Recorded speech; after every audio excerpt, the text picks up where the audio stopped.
দর্শক মণ্ডলী, আমরা এই মুহূর্তে আছি বেনাপোল স্থলবন্দর, বাংলাদেশের বৃহত্তর স্থলবন্দর। যেখানে দেখতে পাচ্ছেন বর্তমান সময়ের পরিস্থিতিতে জনগণ নাই, যাত্রী নাই, এবং এই বছরের তুলনায় বিগত বছরগুলিতে হাজার হাজার লোক এই পোর্ট দিয়ে যাতায়াত করছে।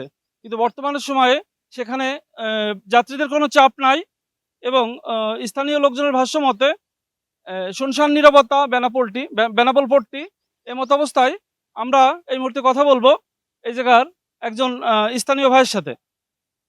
ভাই, বর্তমান পরিস্থিতি বেনাপোল সম্পর্কে, বেনাপোল যাত্রী সম্পর্কে আপনি কিছু। আসলে আমি কি বলবো, এই মুহূর্তে যেটা বলতে হয়, আপনি দেখতেই পাচ্ছেন বেনাপোল অবস্থান কি অবস্থা। বেনাপোলের অবস্থা প্রচন্ড খারাপ।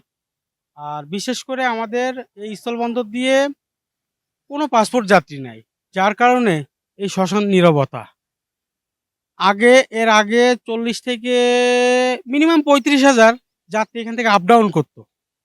আর সেই জায়গাটা এমনই একটা অবস্থান হয়ে দাঁড়াইছে, এখানে দেখেন একদম শ্মশান নীরবতা, কারোর কোনো কাজ নেই।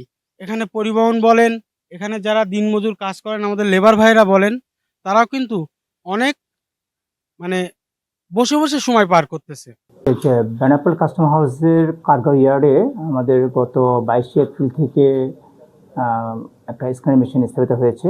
যে স্ক্যানিং মেশিনের মাধ্যমে আমদানি রপ্তানি কার্যক্রমের যে কন্টেইনার বা ট্রাকগুলো আসছে সেগুলিকে স্ক্রিনিং করা হচ্ছে। স্ক্রিনিং করার সুবিধার্থে যেটা হচ্ছে যে বেশ সময় কালক্ষেপণটা হচ্ছে না একেবারেই। এদিক থেকে যদি দুটো পক্ষই আসলে বেশ উপকৃত হচ্ছে। এক হলো যদি কাস্টমসের পক্ষ থেকে বলি যে, আবার এই ক্ষেত্রে ব্যবসায়ী বেশ উপকৃত হবে, কারণ ব্যবসায়ীরা হয়তো বলছে যে এটাতে এই পণ্য আছে, বাট আমরা সেটাকে খালাস খালে পণ্যর ছাড়করণের সময় মালামাল সম্পূর্ণ নামাতে হচ্ছে, দেখতে হচ্ছে এবং সঠিকতা যাচাই করতে হচ্ছে। বাট স্ক্রিনিং করলে কিন্তু সেটা অটোমেটেডভাবেই নির্ধারিত হয়ে যাচ্ছে যে পণ্যটা কি আছে।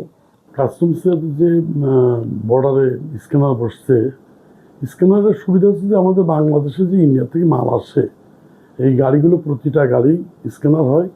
এতে বৈধ মাল যেগুলো থাকে, অবৈধ কোনো মাল থাকলে স্ক্যানারে শো করে, তখন ওই গাড়িটা সাইড করে দিয়ে ওরা ওই মালটা 100% এক্সামিন করে। এটা সুবিধা আমাদের দেশের জন্য।